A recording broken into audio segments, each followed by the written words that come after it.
오늘 말씀은 원래 이 말씀이 아니었는데 어제 저녁에 이 본문으로 급히 이렇게 바꿨습니다. 또 하나님께서 이렇게 바꾸게 하신 이유가 있는 줄 믿습니다. 인생을 살아가다 보면 우리가 선택하는 순간들이 오는데 어떤 선택을 하느냐는 참 중요한데요. 특별히 하나님을 믿고 있으면서 신앙 안에서 선택하는 건 정말 우리의 미래를 결정짓는 아주 중요한 일입니다. 그래서 오늘 본문에서도 이런 선택하는 아주 결정적인 순간에 다윗이 중요한 선택을 하는 말씀이 오늘 본문에 나오고 있어요. 자, 어떤 선택을 했는지 그 은혜에 대해서 한번 나눠보겠습니다. 1절, 2절 읽겠습니다. 시작. 사울이 블레셋 사람을 쫓다가 돌아오매 어떤 사람이 그에게 말하여 이르되 보소서 다윗이 엔게디 광야에 있더이다 하니 사울이 온 이스라엘에서 택한 사람 3,000명을 거느리고 다윗과 그의 사람들을 찾으러. 자, 다윗은 지금 사울을 피해서 도피 생활을 하고 있었습니다. 자, 그런데 자신을 따르는 사람들과 함께 블레셋과 싸워서 그일라라는 성을 구하기도 했고요. 이런 선한 일들을 도피 생활 가운데서도 행하였습니다. 근데 정말 안타까운 일이 일어났어요. 그건 뭐냐면 다윗에게 분명한 은혜를 입은 사람들이 있었어요. 다윗의 도움을 받은 사람들이 있었는데 그 사람들이 배신을 해서 다윗이 지금 엔게디에 있다라고 사울에게 이야기를 한 거예요. 자, 사울이 다윗이 엔게디에 있다라는 얘기를 듣고 그러자마자 3,000명의 군대를 조직을 합니다.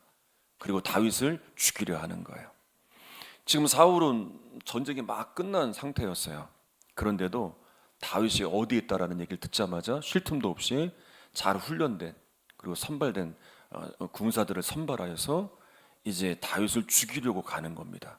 그러니까 이 구절만 봐도요, 사울이 얼마나 다윗을 죽이고 싶어 하는지를 잘 알 수 있어요. 그동안 이전에도 사울은 다윗을 죽이려고 했지만 매번 실패를 했습니다. 그런데도 멈추지 않고 다윗을 죽이려 하는 거예요. 여러분, 우리는 이러한 모습을 보면서 두 가지를 깨달을 수 있어요. 하나는 뭐냐면 우리를 향한 원수의 공격은 쉬지 않고 계속된다는 거예요. 사울이 가진 힘만 보면 그 힘만 보면 다윗 한 사람 죽이는 건 어려운 일도 아닙니다. 그런데 계속 죽이려 하지만 죽일 수가 없어요. 그럼에도 사울은 포기하지 않고 어떻게든 기회만 노려서 다윗을 없애려고 합니다. 여러분, 우리가 이 땅에 살아가면서 우리가 믿음을 가지고 살아갈 때 우리를 향한 이 원수 마귀의 영적 공격은 계속됩니다. 여러분, 이 공격을, 이 시험을 우리는 이상히 여기지 말아야 됩니다.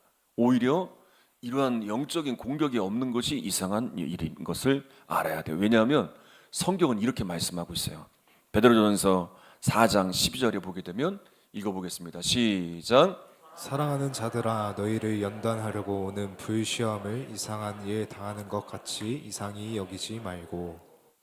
자, 우리가 이 땅에 믿음을 지키고 살아가면서 오는 시험들, 영적 공격들이 계속된다는 거예요. 이런 영적 공격들이 있다는 건 내가 지금 제대로 가고 있다는 증거라는 거예요. 그러니까 내가 하나님의 사람으로 제대로 세워져 가고 있고 하나님 나라의 일들을 위해서 힘을 다하고 있다는 거예요. 만약에 내가 하나님과 전혀 상관없이 이미 무너져 있어요. 이미 믿음에서 실패했어요. 하나님에게서 떠나 있어요. 그렇다면 이런 시험이나 이런 영적 공격은 우리에게 있지 않다는 거예요. 이런 시험과 이런 영적 공격을 통해서 내가 하나님 나라를 위해서 또 믿음의 길을 제대로 가고 있구나 라는 것을 알 수 있다는 거예요. 자, 13절의 말씀도 그 다음에 보게 되면 자, 시작. 너희가 그리스도의 고난에 참여하는 것으로 즐거워하라.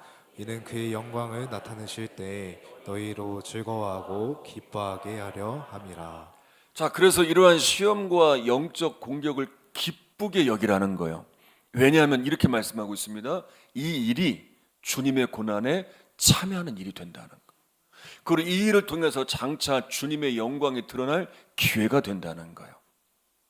지금까지 목회를 하다 보면 이제 교회가 가장 부흥하고 있을 때, 교회가 가장 성장하고 있을 때 어김없이 큰 시험이 찾아오게 되었습니다. 하나님의 은혜가 막 넘쳐날 때, 하나님이 주시는 이 비전이 막 순종하려고 할 때 마음을 뒤흔드는 일들이 생겨났습니다.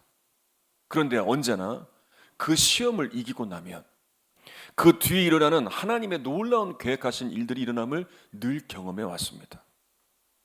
아마 여러분들도 저와 같은 이러한 일들을 경험해 왔을 겁니다. 지난주에 선교속 가정을 신방을 했습니다. 지난 대신방 때 하지 못했던 가정들을 신방을 했는데, 언젠가부터 저희 교회에 정말 원거리에서 오시는 분 가정들이 이제 생겨나기 시작했어요. 그러면서 먼 거리에서 오시는 분들을 따로 이제 선교 속회라 이렇게 이제 모이게 한 속회가 선교 속회인데, 뭐 칠성에도 오시고, 문강에서, 삼성에서, 광해원에서 또 빠진 데가 있나요? 또 빠지면 서운해하시니까. 예, 아무튼 여러 곳에서 이제 선교 속회에서 이제 오시는 분들이 모임이 이제 선교 속회인데, 처음 우리 교회 오셨을 때 그 가지고 있었던 삶의 현실의 문제들이 있었어요. 그걸 이야기하면서 같이 기도 제목을 나누고, 그리고 신앙의 또 문제들, 또 회복해야 될 신앙의 모습들, 이것에 대해서 같이 기도 제목을 나누면서 이제 함께 또 예배하고, 함께 하나님의 은혜를 누리고, 또 함께 응답을 받으면서 그 처음에 나눴던 기도의 제목들이 어느 순간 응답하신 감사의 간증이 되어지고, 또 감사하게 되는 고백들로 들려지게 되는 그런 은혜를 경험하게 되었어요. 여러분, 지금 이 자리에는 여전히 불같은 시험 가운데 계신 분들도 계실 거예요. 그리고 정말 힘겨운 시간들을 보내시는 분들도 있을 거고, 또 영적인 침체에 빠져서 너무나 이렇게 무기력하게 있는 분들도 계실 거예요. 근데 우리가 모두 기억해야 할 것이 있어요. 그건 뭐냐면 하나님이 우리를 어떻게 도우셨는지, 그리고 그 어려운 때 우리를 어떻게 살리셨는지, 무엇보다도 하나님이 죄인 된 나를 어떻게 구원하셨는지, 우리는 이 은혜를 기억해야 됩니다. 그래서 오늘 새벽 말씀을 보니까 이런 기도를 드려요. 말씀이 뭐하게 하소서? 기억나게 하소서. 말씀을 기억할 때 위로를 누리고 소망을 누리게 된다라고 말씀하고 있어요. 그걸 이렇게 표현하더라고요. 한마디로 살리셨다. 그러니까 말씀을 통해, 말씀을 기억하여 지금의 이런 위기의 상황 가운데서, 이런 침체의 상황 가운데서 말씀이 기억나, 이 말씀이 위로가 되고 소망이 되니 내가 살아나게 된다라는 고백을 하고 있더라고요. 여러분, 우리가 어떤 선택을 하느냐는 정말 중요합니다. 하나님의 말씀에는 문제가 없어요. 하나님의 일하심에는 문제가 없습니다. 중요한 건 뭐냐면 우리가 어떤 선택을 하느냐, 우리가 무엇을 분깃으로 삼고 살아가느냐. 여러분, 나에게 있는 이 시험들, 이 영적인 공격들이 이상한 것이 아니에요. 그 가운데 내가 어떻게 그 시험을 이겨내고 있는가, 내가 어떻게 이런 시험 가운데, 이 영적 무기력 가운데 어떻게 영적 침체에서 벗어나고 있는가, 어떤 노력들을 하고 있는가, 이 선택이 중요한 겁니다. 여러분들이 이런 영적인 위기 가운데 여러분들이 하나님을 선택하고 하나님의 말씀을 기억하여 나아갈 때 여러분들이 그 말씀 안에 위로를 누리게 될 거예요. 소망을 가지게 될 거예요. 그리고 하나님이 살리시는 역사가 일어나게 될 겁니다. 그래서 이 시험이 나에게 아무런 타격도 주지 못하는 그런 놀라운 승리를 경험하며 하나님께서 나를 통해 일하셨음을 고백하는 일들이 넘쳐나게 될 겁니다. 이 승리가 여러분들에게 임하기를 바랍니다. 자, 두 번째 깨닫는 건 뭐냐면 하나님의 보호를 받는 자는 늘 안전하게 되어 있다는 사실이에요. 여러분, 분명한 사실은 뭐냐면 사울은 다윗을 죽일 수가 없어요. 왜냐하면 3,000명을 데려가도, 뭐 수만 명을 데려가도 하나님이 보호하시기 때문에, 하나님이 다윗을 보호하시는 한 해할 수 없는 거예요. 제가 이제 어린 시절에 초등학교를 졸업하고 이제 중학교에 올라갔어요. 여러분들도 그런 일들을 경험하셨을 거예요. 이제 중학교 올라가면 여러 초등학교에서 이제 모이잖아요. 그러면 처음에는 이제 힘이 센 애들이 이제 자기가 이제 힘겨루기를 하면서 자기가 이제 모든 걸 다 장악하려고 하잖아요. 아니나 다를까 이제 각 초등학교 출신들 좀 힘이나 쓰는 친구들이 이렇게 다니면서 이렇게 한 명 한 명 이렇게 보면서 자기들이 이제 힘 자랑을 하려고 막 하는 거야. 그때 저희 형이요 중학교 3학년이었는데 저희 형은 그렇게 잘 나가진 않았지만 저희 형은 친구가 아주 힘이 센 형 친구가 있었어요. 근데 저희 반에 들어와서 한마디만 하고 갔어요. 야, 얘 건들지 마라. 얘 건들지 마라. 그 한마디만 하고 나서 학교 생활이 얼마나 편했는지 몰라요. 그 한마디. 여러분, 원수 마귀가 우리를 무너뜨리려고 할 때 이런 엄청난 불같은 시험 가운데 우리 마음이 막 무너뜨리게 만들고 하나님을 바라보지 못하게 만들어 뭔가 막 큰 일이 일어날 것처럼 엄청난 두려움과 불안함이 휩싸이게 만들 때 우리는 담대하게 선포해야 됩니다. 우리는 누가 지키시는 거예요? 하나님이 우리를 지키시는 거예요. 우리 뒤에서 하나님이 우리와 함께 하시는 한 그 어떤 것도 우리를 무너뜨릴 수가 없는 거야. 내가 무너지기 때문에 무너지는 거지. 내가 잘못된 선택을 하기 때문에 내 마음이 무너지는 거지. 시험 때문에 무너지는 게 아니라 이 문제 때문에 넘어지는 게 아니라 이 문제와 이 시험 가운데 내가 무너지는 선택을 했기 때문에 무너지는 거예요.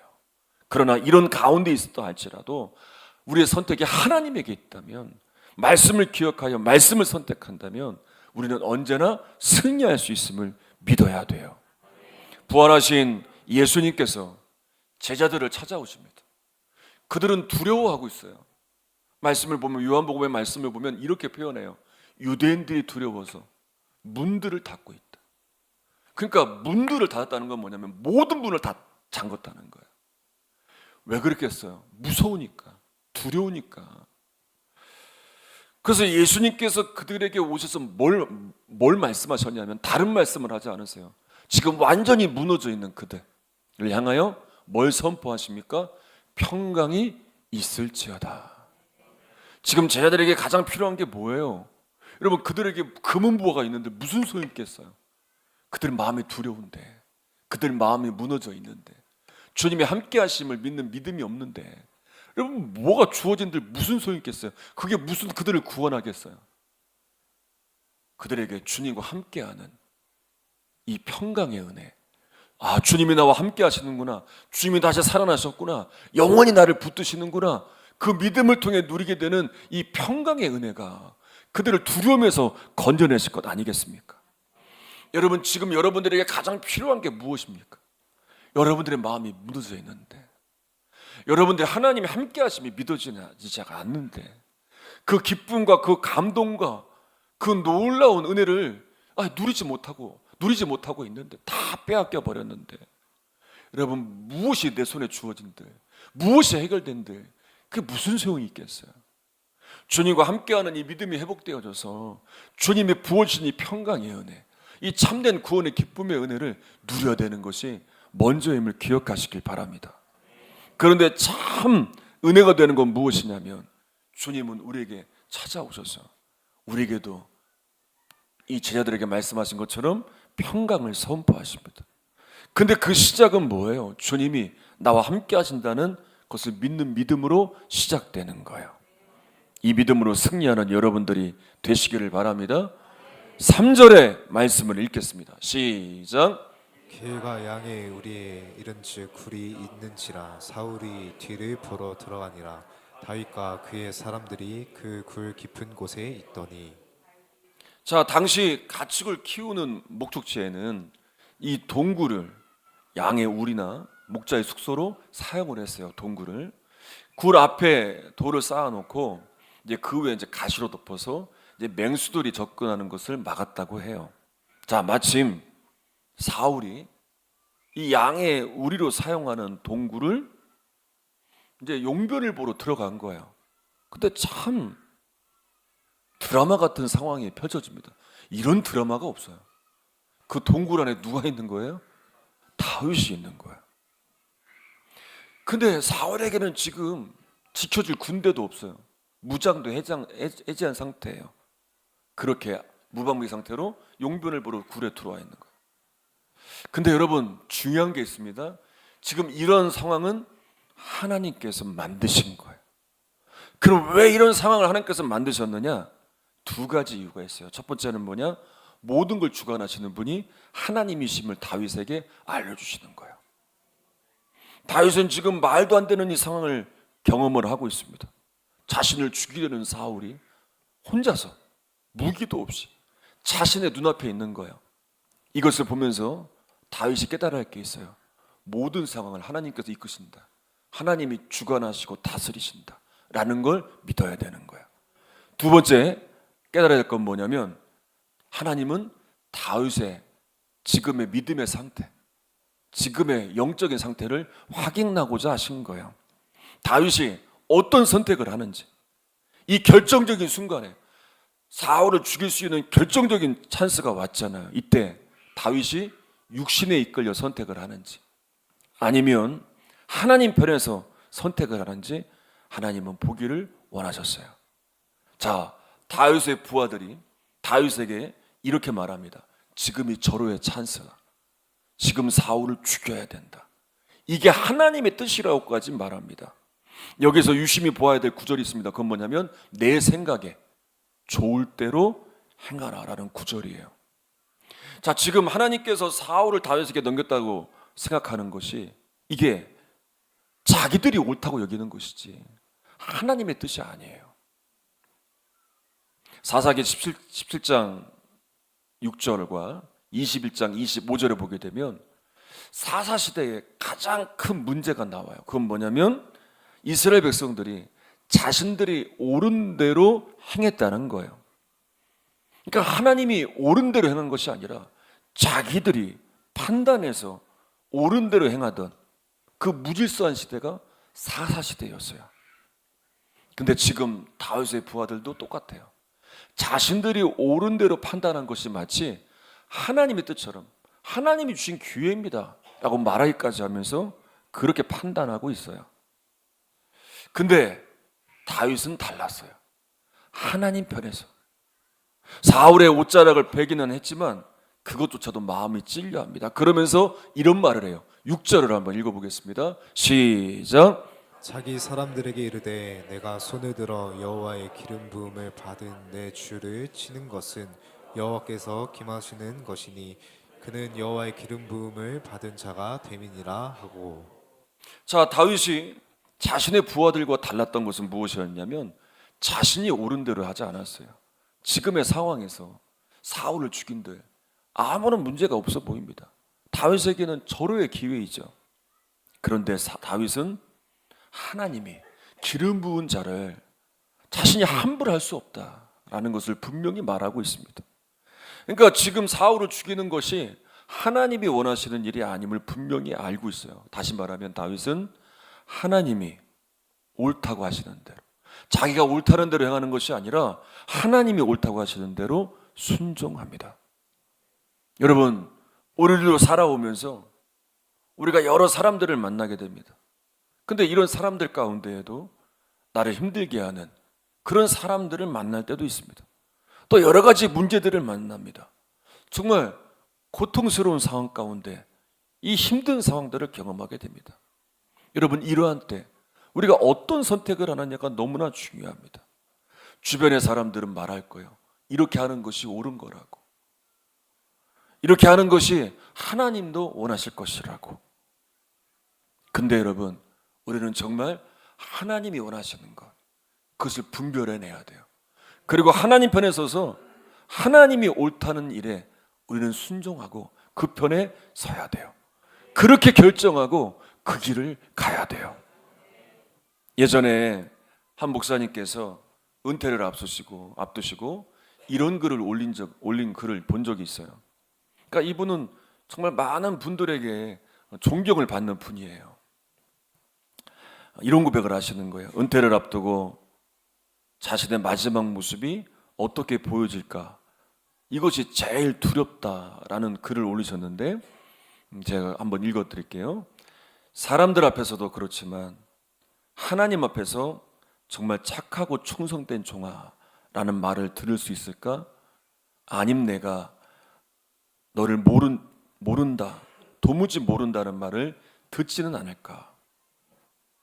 목회를 시작하기 전까지도 주일 오전, 오후, 수요일, 금요일, 토요일 거의 매일 교회에서 봉사하고 살다시피 했고, 군에서도 잠도 안 자고 밤에 몇 시간씩 순찰을 돌며 커피를 나누고 전도하며 그렇게 봉사했고, 부목사 때에도 매일 11시까지 봉사하고 담임 목회자가 되어서도 정말 열심히 목회해 오면서 이제 마지막 은퇴를 앞두고 있는데 하나님께서 나를 모른다고 하지 않으실까? 이런 글을 남기시면서 제가 이 글을 보면서 참 많은 감동을 받았어요. 그러니까 자기가 한 일에 대해서 자랑스럽게 이야기하면서 내가 이렇게 했으니까 하나님도 인정해 주시겠지가 아니라 내가 끝까지 하나님 편에 섰는가? 내가 믿음의 길을 걸어왔는가? 정말 하나님이 인정하시는 그런 삶을 살아왔는가? 끝까지 살피는 그 모습 정말 은혜가 되었습니다. 여러분, 다음 주 주일에는 우리 교회가 지역분들을 초청해서 섬김의 날로 지킵니다. 정말 100주년을 맞이해서 여러 가지를 할 수도 있었어요. 뭐 사람들 앞에 뭐 그럴듯한 많은 것들을 할 수도 있었지만 하나님께 주시는 마음은 섬김이었어요. 섬김. 그래서 작은 거지만 지역분들을 초청해서 식사도 나눠드리고 선물도 드리고 또 지역사회에 작은 것이지만 물질도 심고 또 신학생들에게 장학금도 보내고 또 다음 세대를 살려내는 그런 물질도 흘려보내는 일들. 그러면서 우리가 하나님 편에 서 있는가? 우리 교회가 제대로 길을 가고 있는가? 우리가 한번 하나님 앞에 점검해 보는 시간이 되었으면 해요. 100주년을 맞이했다고 이것이 하나의 자랑거리가 된다거나 우리를 내세울 수 있는 건 아무것도 없어요. 왜냐하면 하나님이 하셨기 때문에. 오히려 우리는 이 100년의 역사 가운데 이 역사를 누리며 은혜를 받을 만한 자격이 없어요. 그럼에도 하나님은 이렇게 우리 교회 100년의 역사 가운데 넘치고 넘치는 은혜를 주셔서 오늘날 이 100년이라는 이 놀라운 감동의 이 1년을 우리가 보낼 수 있도록 이런 은혜들을, 이런 축복을 누리게 하셨단 말이에요. 그래서 우리는 이 행사를 준비하면서 점검해 봐야 돼요. 우리 교회가 제대로 가고 있는가? 저와 여러분이 하나님 앞에 올바른 선택을 하고 있는가? 이것이 우리를 살려요. 이것이 또 다른 100년, 우리 신앙의 선배들이 우리에게 이 100년의 역사를 이어갈 수 있는 신앙의 유산을 물려준 것처럼 우리도 100년 후에 우리 후손들에게 정말 놀라운 귀한 신앙의 유산들을 물려줄 수 있는 거예요. 우리의 자랑이 아닌 주님만 높이고 영광 돌릴 수 있는, 언제나 그런 주님의 편에 선 그런 선택을 하는 저와 여러분이 되시기를 바랍니다.